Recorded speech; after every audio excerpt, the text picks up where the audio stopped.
నమస్కారం ఘంటారావానికి స్వాగతం. ముందుగా ప్రధానాంశాలు. దీర్ఘకాలికంగా విధులకు దూరంగా ఉన్న ఉపాధ్యాయులపై వేటు. భువనగిరిలో 16 మంది టీచర్లు సర్వీస్ నుంచి తొలగింపు.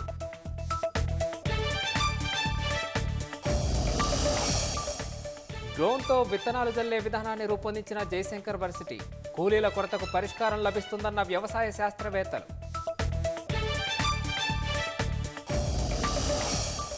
సైన్యంలో ఇంటిగ్రేటెడ్ థియేటర్ కమాండ్ల ఏర్పాటు.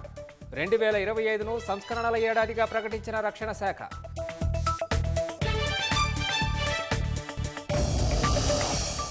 ఢిల్లీలో బీజేపీ ఆప్ మధ్య లేఖల యుద్ధం.